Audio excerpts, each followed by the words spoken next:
Cuando Clara dejó su vestido colgado en el respaldo de una silla y pronunció las palabras que nadie esperaba, el salón entero se deshilachó en murmullos.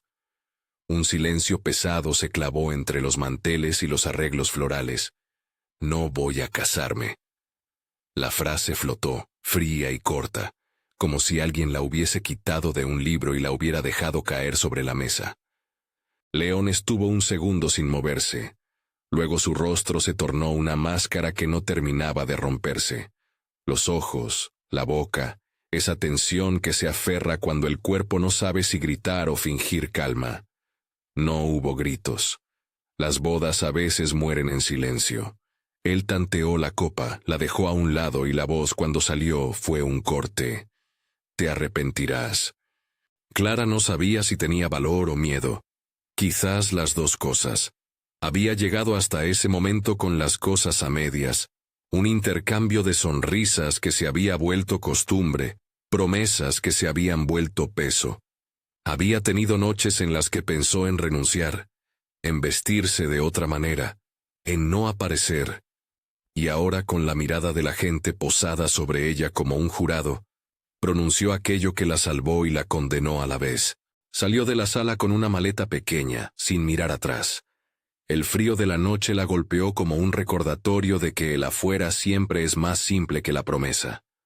Subió a un taxi con Aline, su amiga que había viajado desde Moscú semanas antes, y que al recibir el mensaje con la frase «No voy a casarme», no dudó ni un instante. Aline tenía esa resolución rápida de quien ha rehecho su vida, y sabe que los otros también pueden hacerlo si se les empuja un poco. En el taxi, la ciudad pasaba en fragmentos.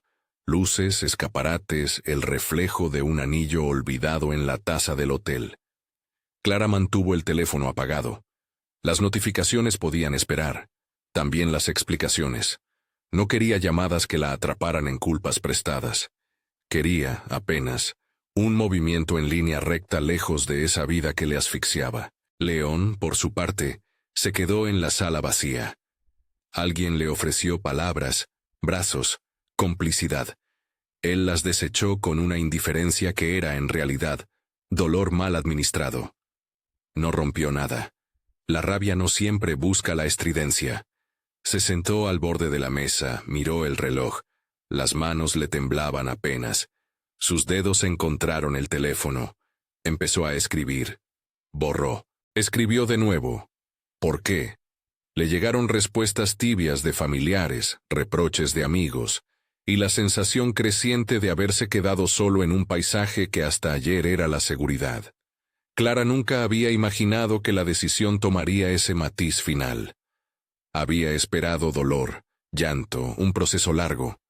Se encontró, en cambio, con un vacío que tenía forma de boleto de avión y la voz lejana de Aline repitiéndole: «Moscú te espera, respira. Si esta historia te atrapa, quédate». Lo que se despliega a continuación no es solo una huida, sino el comienzo de algo que nadie había previsto. El vuelo fue un borrón de nubes. Clara miró el anillo en su bolso, lo sostuvo un instante y luego lo dejó.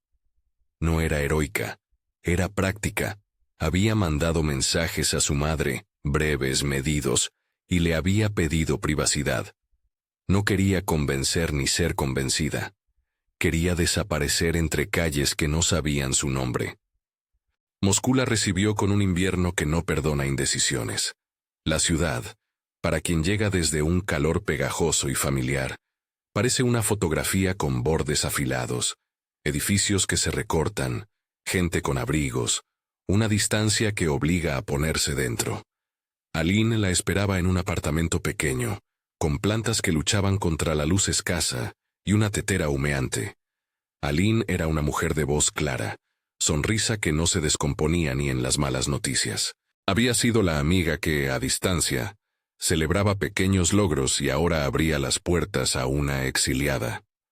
«Te traje algo», dijo Aline quitando la etiqueta a una botella de vino barato. «No vamos a llorar hoy. Vamos a comer y a pensar frases para futuros mejores». Tinia vivía con ellas. Llegó al minutos con una bolsa de pan y un comentario sarcástico.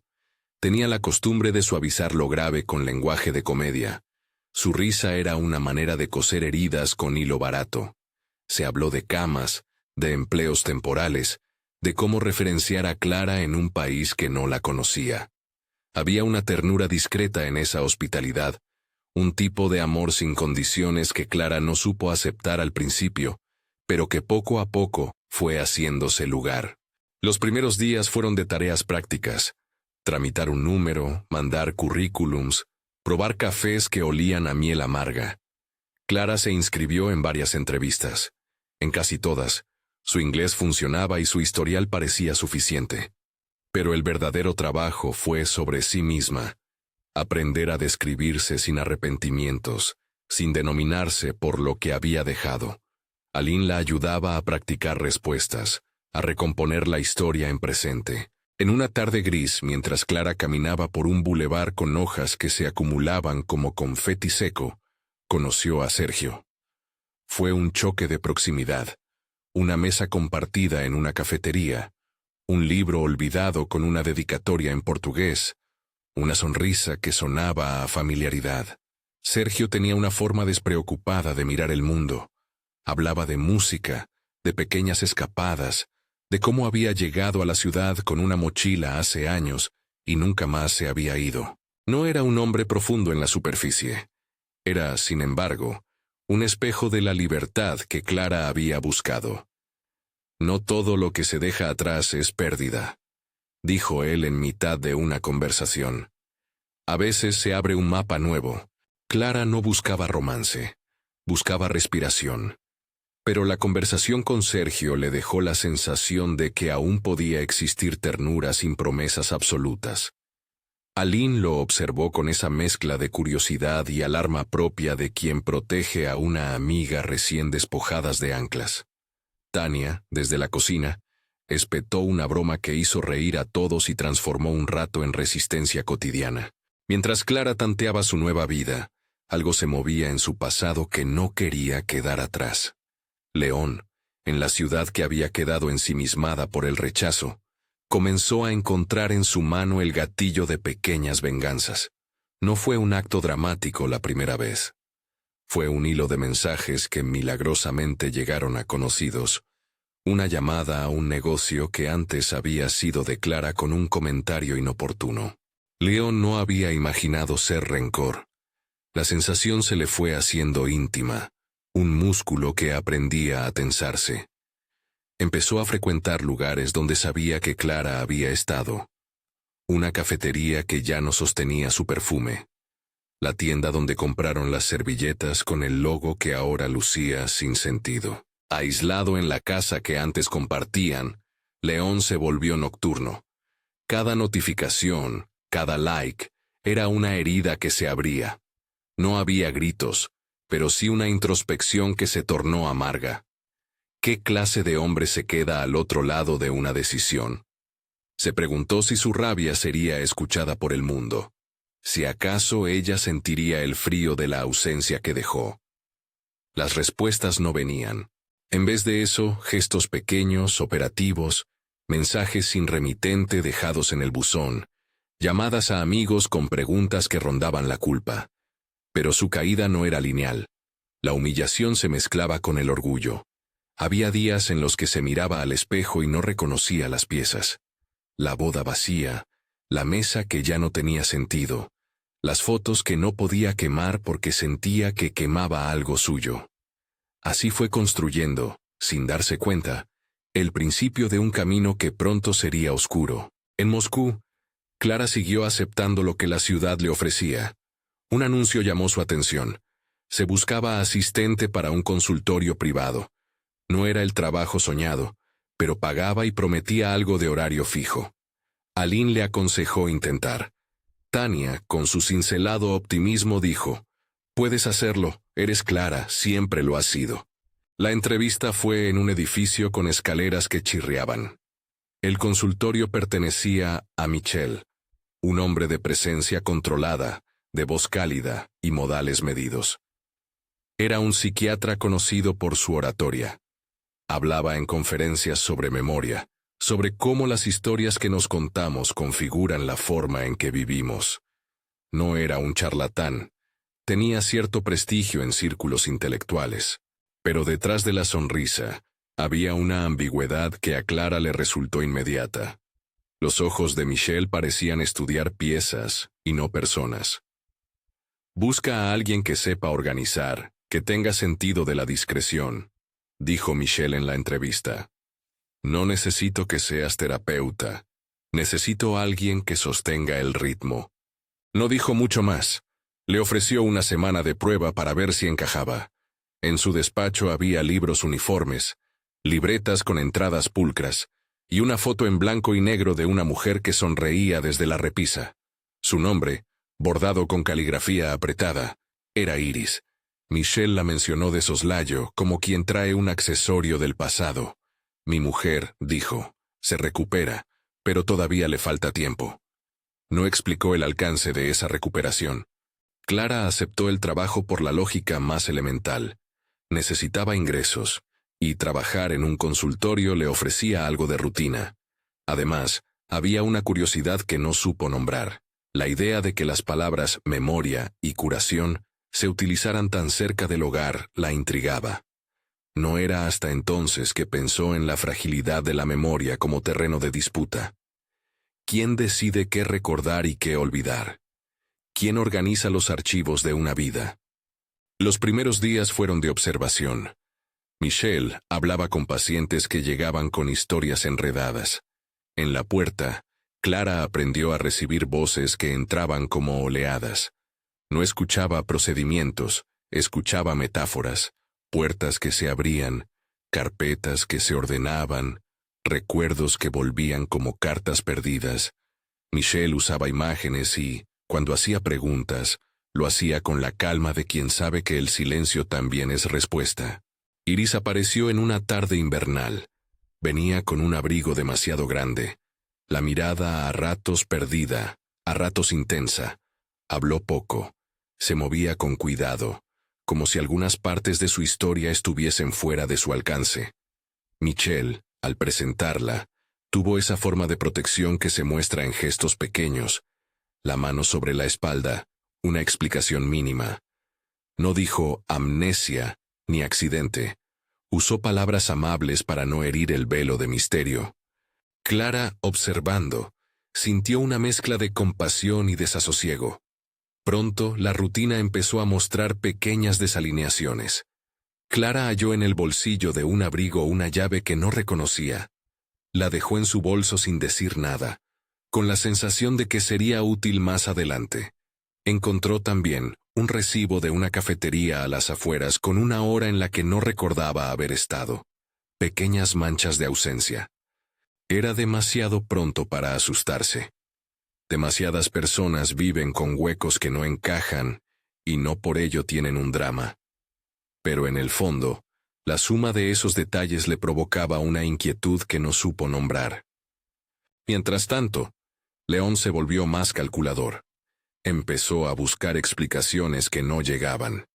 En las noches, salía a la calle sin rumbo, se sentaba en bancos frente a iglesias cerradas y miraba las ventanas iluminadas como si eso le diera respuestas. Mandaba mensajes fríos a quienes sospechaba que la apoyaban. Amigos, vecinos, la floristería de siempre. Pidió a alguien que averiguara fechas de salidas de avión. No lo admitió abiertamente, pero trató de trazar un mapa. La rabia se transformó en proyecto. Quería que el mundo entendiera que le habían quitado algo. No sabía definir una restitución, así que la venganza quedó, por el momento, en un plano de silencio prepandémico. En el consultorio, Michelle notó la tensión de León como se nota la presión en una pared vieja. Una grieta que va creciendo. Le comentaron algo. Alguien que conocía a la pareja había hablado, y Michelle frunció el ceño con una atención profesional y, al mismo tiempo, con un interés que a Clara le pareció malsano. No puso en palabras su inquietud. Simplemente registró que había historias que se presentaban cuando menos se esperaba. Clara, por su parte, se aferraba a pequeños rituales. A las 7 de la mañana tomaba té, repasaba su agenda, y antes de dormir devolvía las llaves a la repisa. La vida era, en ese momento, una suma de pasos breves para no pensar. Pero las sombras del pasado tenían una astucia. Vuelven en forma de mensajes o recuerdos que se despliegan en imágenes. Un día, revisando su correo sin ganas, encontró una foto en la que aparecía ella en una cafetería, riendo con una mujer que no reconocía. La fecha marcaba un mes atrás. En la esquina de la foto, apenas visible, estaba el nombre de la cuenta que la había subido. Una persona que conocía a Leon. Clara sintió cómo la garganta se le cerraba. La foto era la prueba de que alguien miraba desde su pasado y organizaba piezas para un tablero que ella ya no estaba segura de comprender. Sergio apareció con paciencia más que con intenciones. Le ofreció una amistad sin preguntas y un consejo franco. No confundas el silencio con un descanso. Le habló de cómo la ciudad transforma y reescribe, y cómo a veces hay que aceptar los pedazos confusos para construir otra cosa. Sus palabras fueron balsámicas en esa hora. Aline, en cambio, fue de acciones. Consiguió para Clara el contacto de una persona que necesitaba ayuda con correspondencia en portugués. Pequeñas tareas que pagaban poco, pero daban movimiento. La semana en el consultorio avanzó con esa mezcla de orden y grietas. Michelle la observaba con aprecio paternal y petición oculta.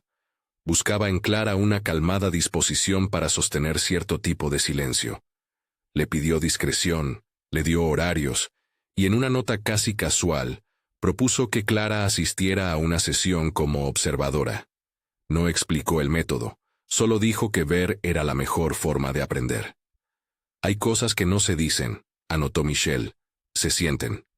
Esa tarde, cuando Clara se sentó en la sala de espera y las campanas de la ciudad comenzaron a sonar, su teléfono vibró. Un mensaje corto, directo, sin emoticonos. Te arrepentirás. Provenía de un número que no mostraba nombre, pero la firma era evidente para ella. Leon. El pulso le dio un vuelco. No hubo amenaza explícita en las palabras. Había, sin embargo, la función de un disparo que despierta. Clara no lo contestó. Lo leyó, lo dejó y luego levantó la vista. En la puerta, Michelle la observaba con la misma calma que la noche antes lo había hecho Aline en la estación. Iris pasó rozando, con la mirada dividida entre el presente y un momento que no siempre regresaba. La sala olía a té y a libros. Las hojas de la cuartilla en la mesa tenían anotaciones que parecían canciones de un idioma que se aprende. Fuera, la ciudad parecía respirar en compases largos. Adentro se empezaba a dibujar una pregunta que no pedía permiso. ¿Qué era lo que se podía borrar sin romper a la persona en su centro? Michelle, sin decirlo, la ofrecía como posibilidad. Leon, sin proponérselo, ya estaba caminando hacia un sitio desde el que sería difícil volver. Cuando la puerta se cerró tras ellos, hubo un crujido sordo que pareció marcar el inicio de algo más complejo que una simple mudanza. Clara notó la llave que había olvidado en el bolso. La sostuvo. La miró como quien examina una pieza de un rompecabezas que todavía no sabe dónde encaja. Afuera, una voz en la distancia repetía esa frase que se le había clavado. Te arrepentirás. Por primera vez desde que dejó la iglesia, la promesa de una vida diferente empezó a mezclarse con la sensación de que alguien más también estaba moviendo piezas en su tablero. En la recepción, Michelle le entregó un sobre con instrucciones vagas. Horarios, nombres, recomendaciones sobre cómo tratar a los pacientes. No hubo técnicas ni promesas. Solo una advertencia que sonó a premonición. Mantén siempre la curiosidad, pero también la prudencia. Clara sonrió, aceptó, y salió a la calle con la llave en el bolsillo y el mensaje de Leon aún caliente en la pantalla. La nieve comenzaba a caer, y cada copo que tocaba su abrigo parecía llevar consigo una pequeña posibilidad de olvido. La nieve seguía cayendo cuando Clara cruzó la acera y sintió, por primera vez desde que se fue de la iglesia, que algo en su costado izquierdo vibraba de forma extraña. No era frío, era una expectación que se le instalaba debajo de la piel. La llave tintineó contra su bolsillo y, sin saber por qué, la apretó como si fuese un ancla. No necesitaba certezas. Necesitaba un ritmo que la mantuviera a flote. Las semanas se sucedieron con la cadencia de quien intenta construir una tregua.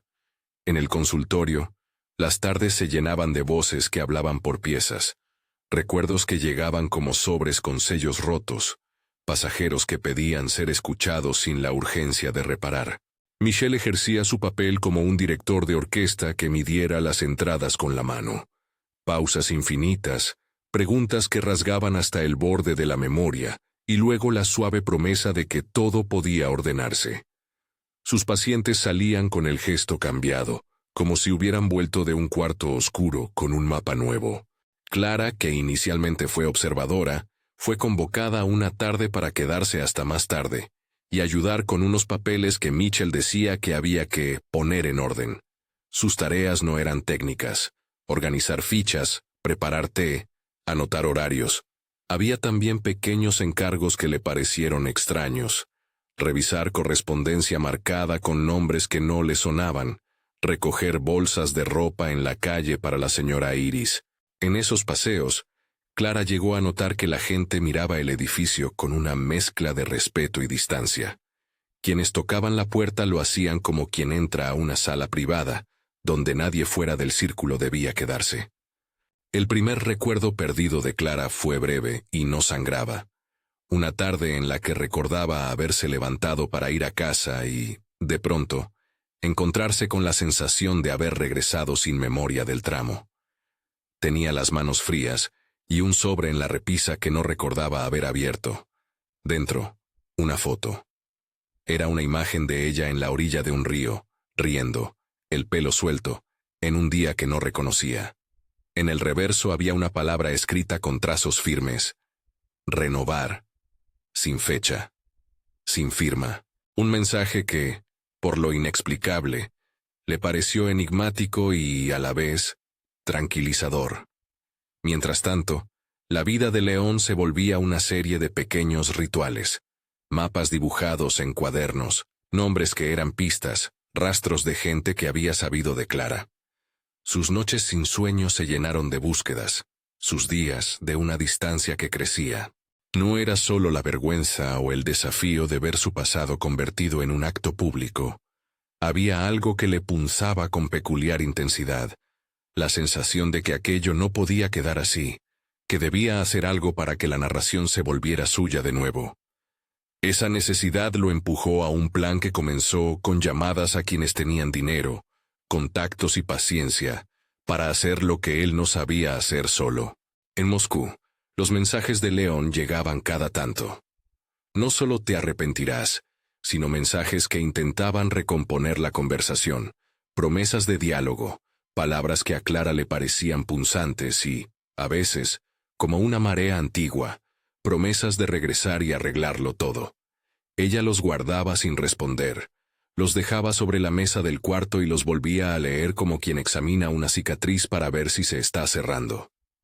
Le contó a Aline que los mensajes la inquietaban. Aline, práctica, sugirió no alterar la rutina. Si no contestas no hay pelea, no es valiente, es sensato.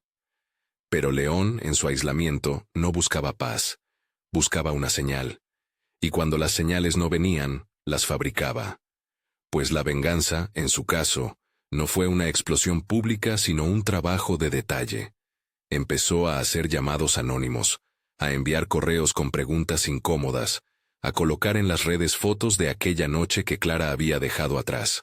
Sus actos eran a la vez infantiles y calculados. Como quien no sabe agredir a un mundo entero, actuaba sobre los bordes. Un correo a un editor que había conocido a la familia de Clara. Una queja anónima a la universidad donde Aline trabajó. Un rumor. No buscaba destruir. Buscaba que la vida de Clara se contrajera bajo la presión de miradas que volviesen a señalarla. En el consultorio, la atención se teletransportó en pequeños signos. Una campanilla que sonó de más, una tarjeta que faltó en la repisa, llamadas que quedaban sin respuesta. Michel, a su vez, se mostró preocupado por la seguridad de Iris y por la estabilidad de algunos pacientes. A Clara le llamó la atención que Mitchell anotara cosas en una libreta sin mirarla, cifras, palabras, nombres. Había en su escritura una geometría que Clara no alcanzaba a entender. Era parte de su trabajo pensar que todo podía medirse. Era también parte de su encanto, esconder aquello que medía tras un gesto amable. Una noche fría, cuando la ciudad parecía cerrarse como una pinza, Clara recibió un paquete sin remitente.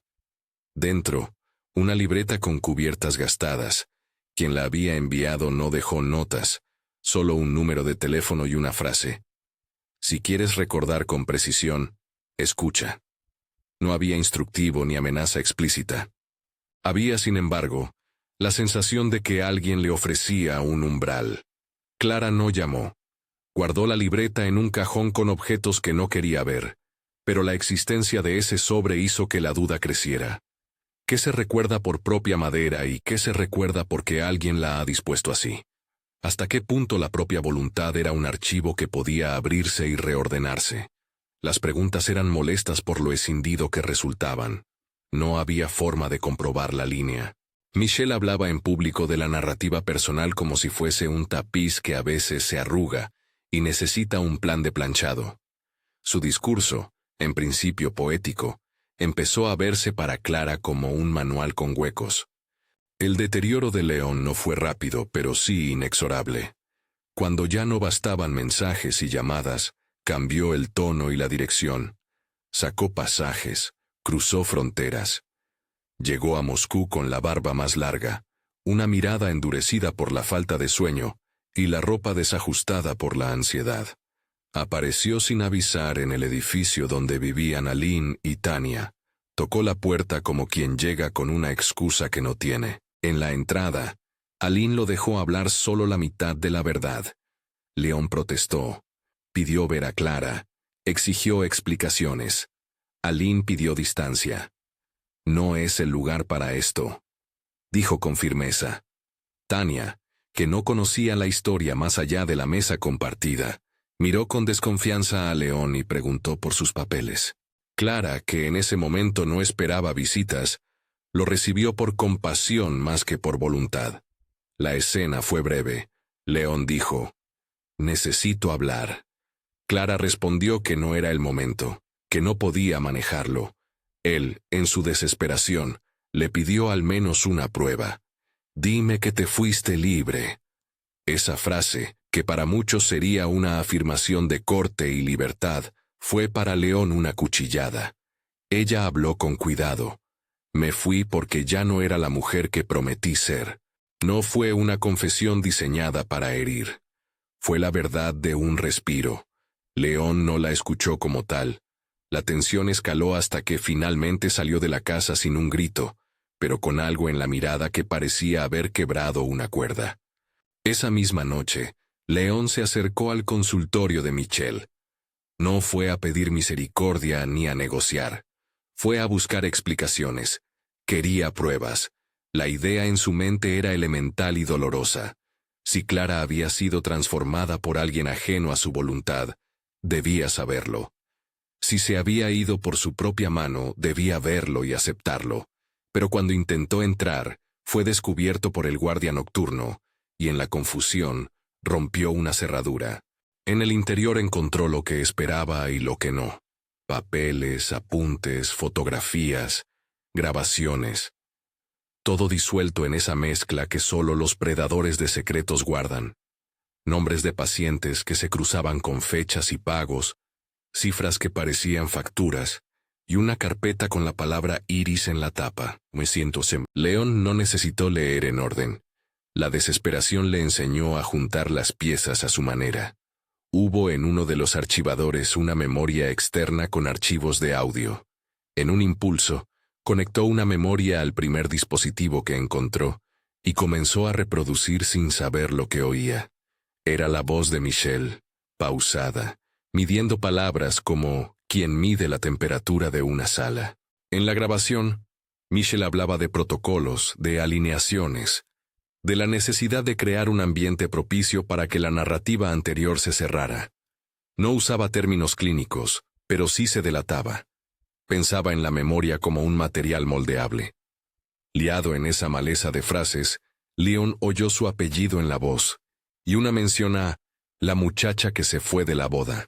Oyó también una risa baja, una mención a pagos hechos en mano, y una frase que le atravesó el corazón como un trozo de metal. Renovación dirigida. No hubo violencia física en ese momento. La violencia fue otra, más íntima. La sensación de haber sido apuntado por el dedo invisible de alguien que decide la forma de la propia vida. Antes de poder entender del todo, el guardia llegó en una vorágine de luces, y Leon fue detenido en ese mismo lugar. Estaba empapado de pruebas, pero no lo suficiente para probar nada en un mundo donde el prestigio pesa más que las sombras de una noche. Mientras lo sacaban en manos de la policía, una parte de Leon, frágil y enfurecida, pensó que con ese acto su verdad saldría a la superficie, que sería un héroe que había desenmascarado a un brujo.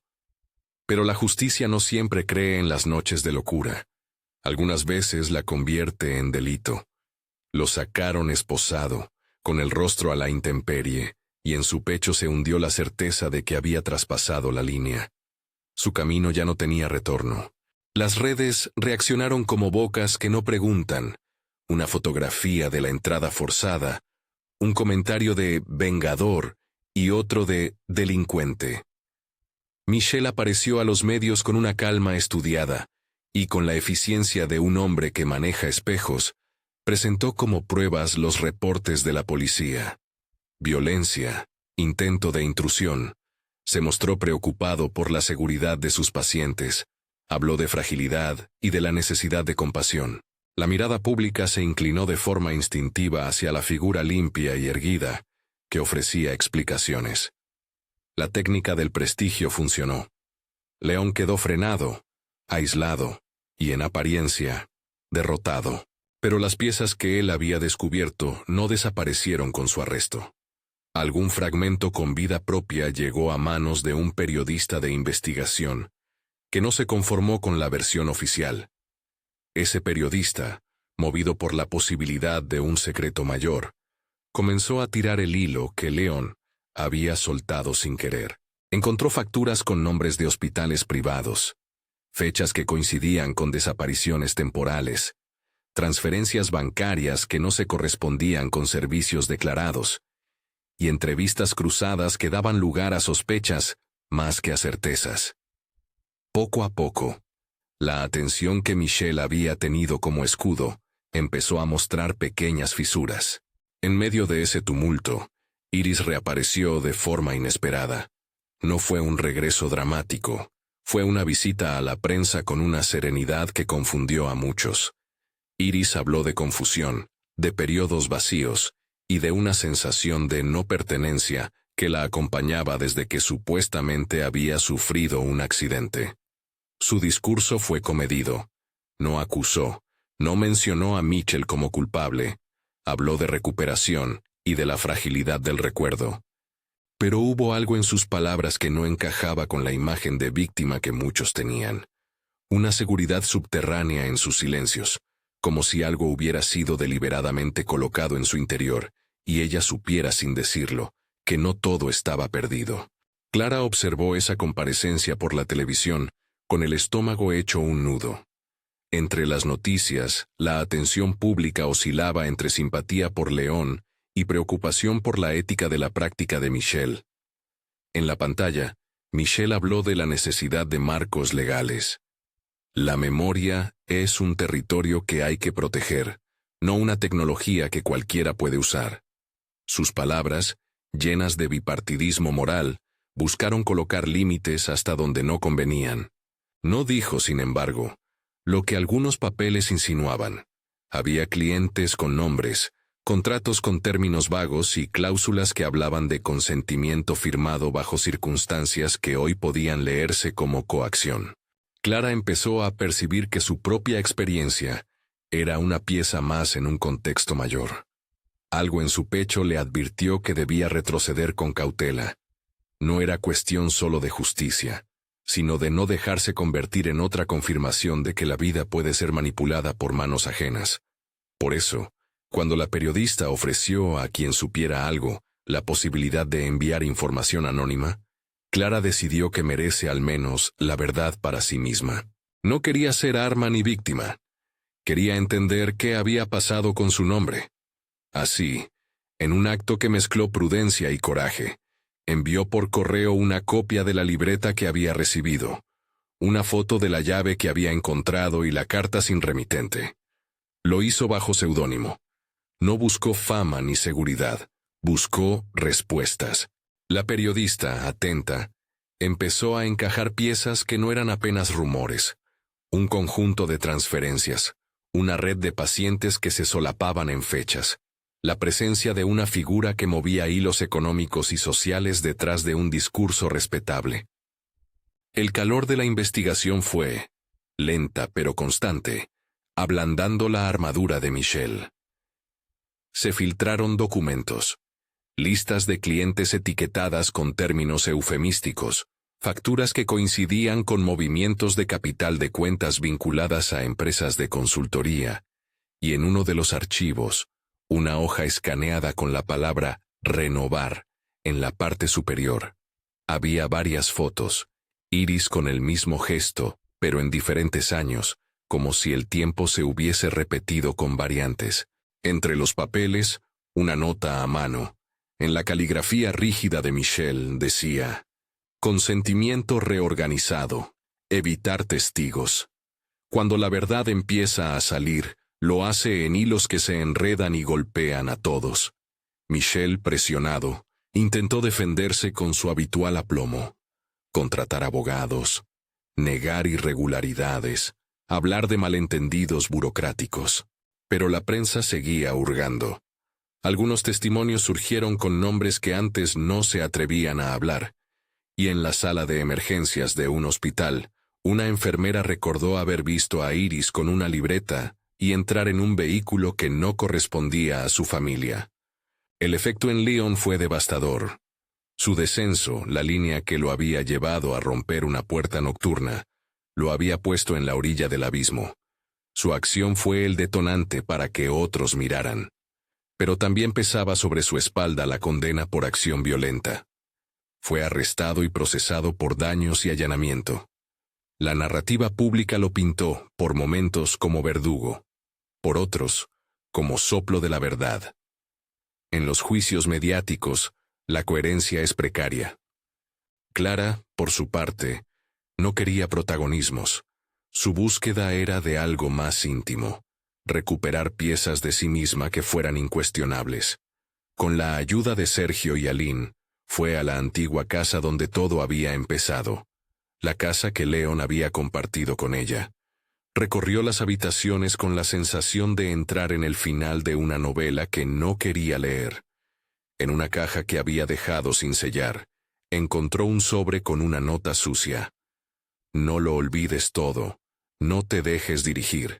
Estaba escrito por ella, en una letra que le pareció desconocida por la forma en que el pulso temblaba. La nota cerraba con un nombre, un diminutivo que solo ella usaba con su madre. El hallazgo la trastornó. Había en aquella frase la confirmación de que alguien, en algún momento, había pensado que ella era vulnerable a la reescritura. La investigación continuó y, en paralelo, la ciudad habló de Michelle con una mezcla de repulsión y incredulidad. Los despachos judiciales empezaron a recibir denuncias. Hubo testimonios de personas que dijeron haber pagado por servicios con nombres eufemísticos, y en uno de los testimonios apareció una declaración preocupante. Contratos firmados en situaciones de fragilidad, con testigos que parecían profesionales con nombres cambiantes. Esa red de palabras y papeles era, en apariencia, una puerta que había quedado entreabierta por la torpeza de Leon. A medida que aumentaba la presión legal sobre Michelle, Iris, que hasta entonces había sido presentada como frágil, empezó a hablar con más claridad en privado. A Clara le sorprendió recibir una llamada de Iris. La voz, en vivo, se mostraba vacilante pero decidida. «No eres la única que busca respuestas», dijo Iris.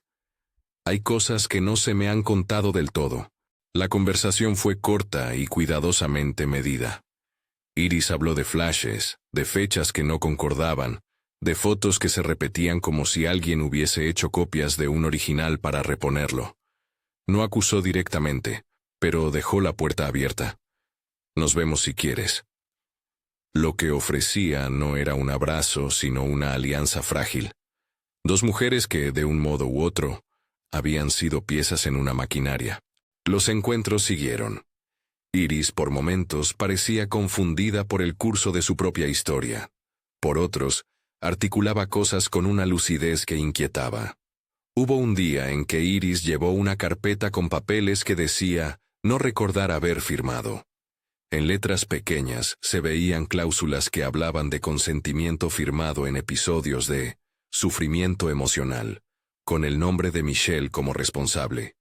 Clara, leyendo esos contratos, sintió la cabeza dar vueltas.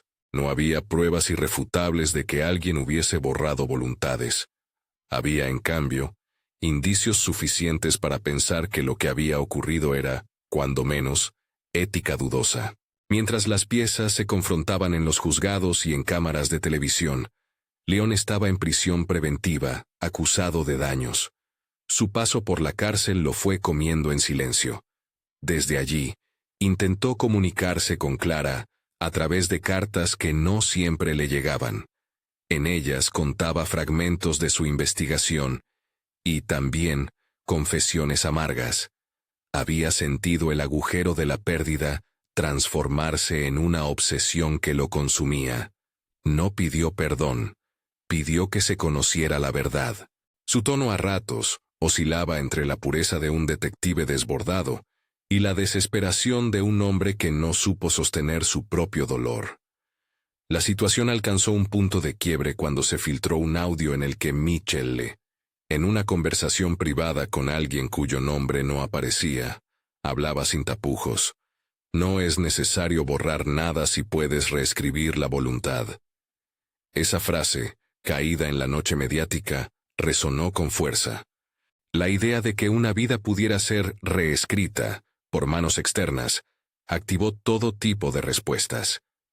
Filtraciones y llamadas anónimas llevaron a que un fiscal abriera una investigación formal contra Michelle por prácticas clínicas irregulares y manipulación. En paralelo, la vida íntima de Clara se vio reordenada de formas que nadie había pronosticado.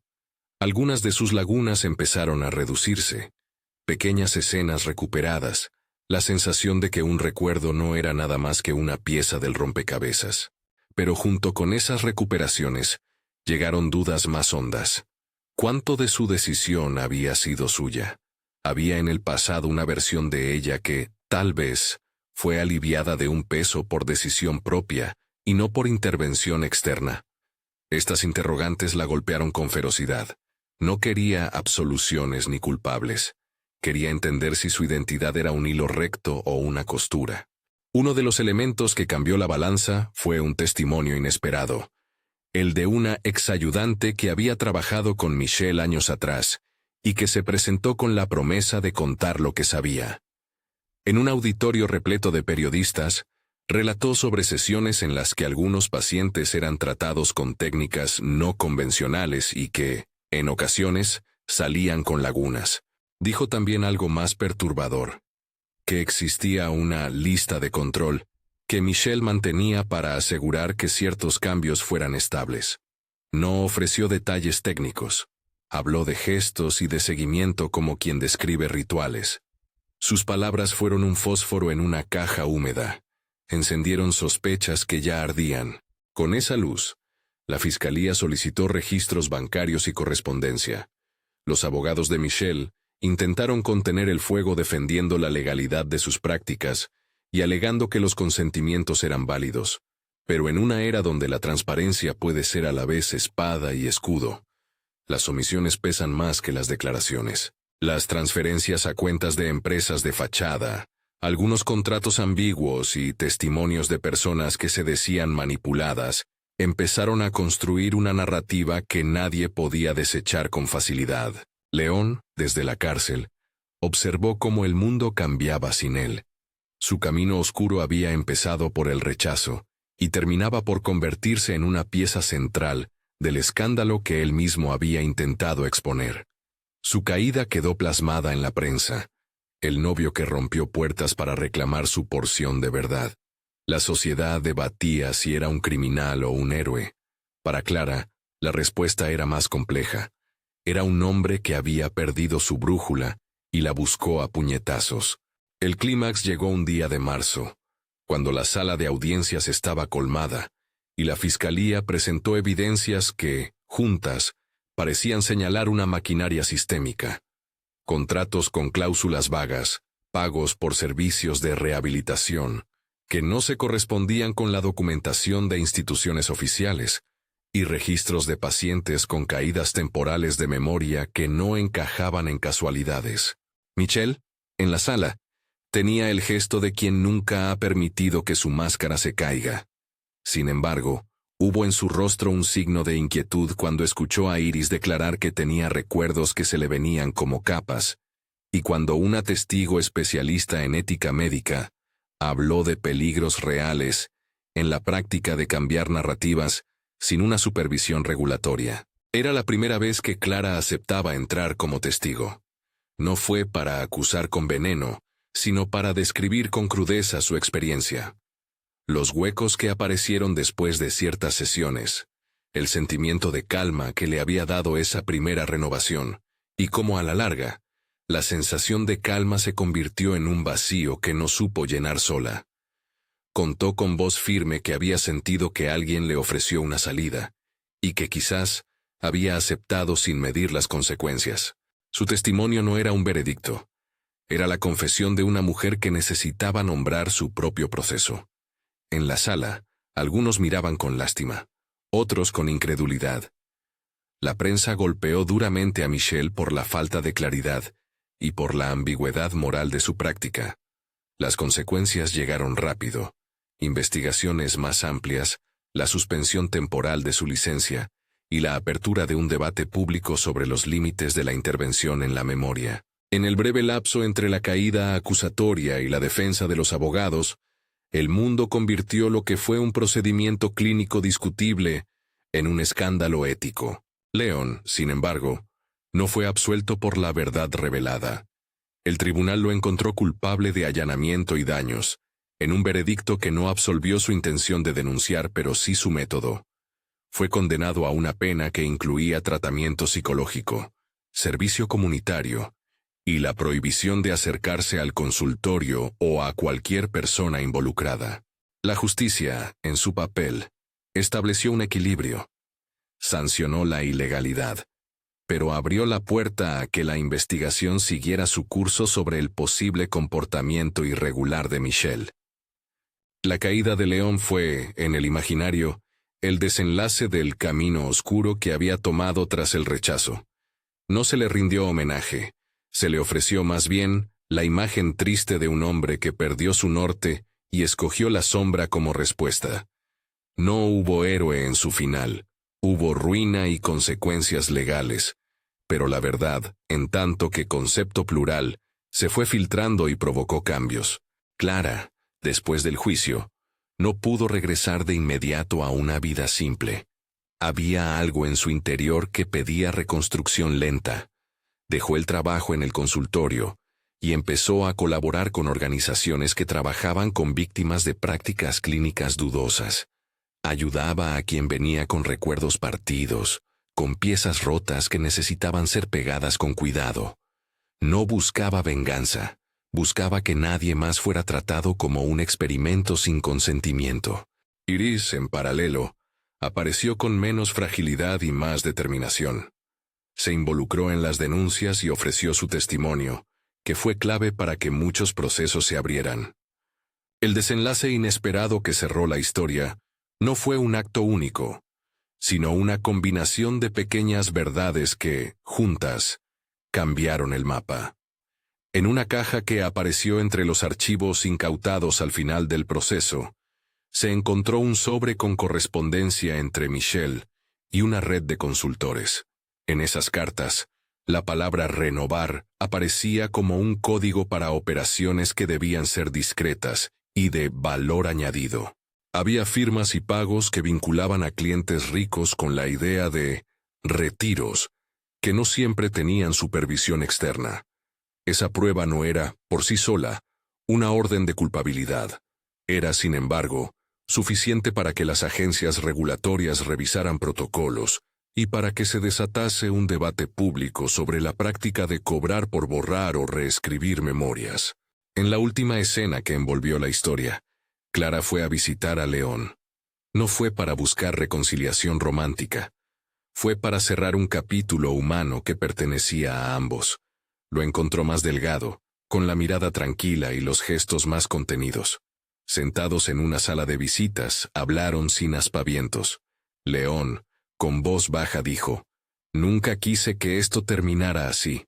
Clara, mirándolo con una mezcla de cansancio y compasión, respondió: «Quizá nadie quiso en serio, pero sí dimos señales». Él le entregó una carta que había escrito en la cárcel. En ella no había demandas de perdón. Había, en vez, la aceptación de un camino que había elegido y que lo había llevado a perderse. «Sé que no puedo arreglarlo», escribió, «pero aprendí que no quiero ser». Clara no respondió con palabras grandiosas. El gesto más importante fue tomar la carta, leerla y dejar que el tiempo hiciera su trabajo. La ciudad siguió adelante. Michel enfrentó investigaciones que lo dejaron sin su prestigio. Fue objeto de demandas civiles y su consultorio cerró. Se inició una discusión seria sobre normas y consentimiento en prácticas de memoria. Algunos pacientes encontraron reparación. Otros no hallaron la paz.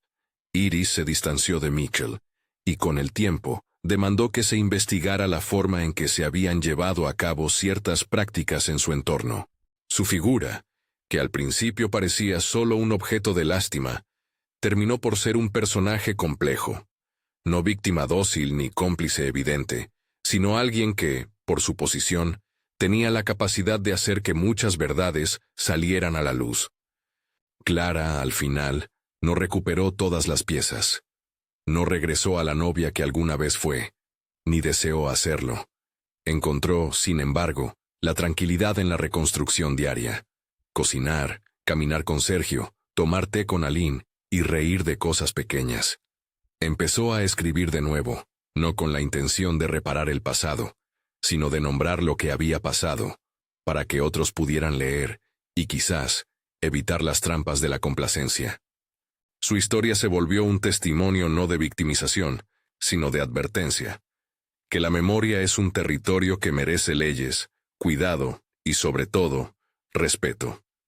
En una última imagen que quedó grabada en la mente de quienes la siguieron, Clara sacó del cajón la llave que había guardado desde su primer día en el consultorio. La miró bajo la luz de la mañana, la pesó en la palma y la dejó sobre la mesa. No la tiró ni la guardó como trofeo. La llave, simplemente, ocupó su lugar entre otros objetos, un recordatorio de que algunas puertas se abren y se cierran, y que la responsabilidad de cruzarlas reposa finalmente en quien decide hacerlo. León cumplió su sentencia y, al salir, lo hizo sin la necesidad de ser el héroe que imaginó. Su vida estaba marcada por lo que había elegido y por lo que no supo sostener. El dolor no lo redimió, pero lo obligó a confrontar sus límites. Michel pagó por sus omisiones en tribunales y en la pérdida de la reputación. Su caída sirvió de lección pública sobre el riesgo de convertir la memoria en producto. Iris encontró, en la incertidumbre, la oportunidad de reconstruir una identidad con piezas más honestas.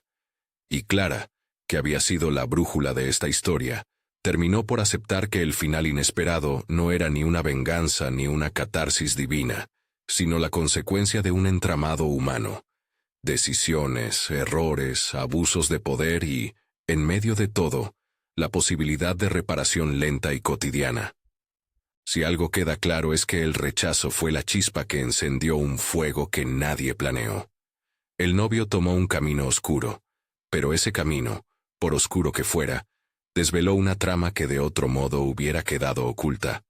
La historia terminó sin redenciones perfectas, sin castigos absolutos, pero con consecuencias reales y con la certeza de que la memoria, Cuando se convierte en mercancía, siempre encuentra resistencia. ¿Quién tiene la verdad?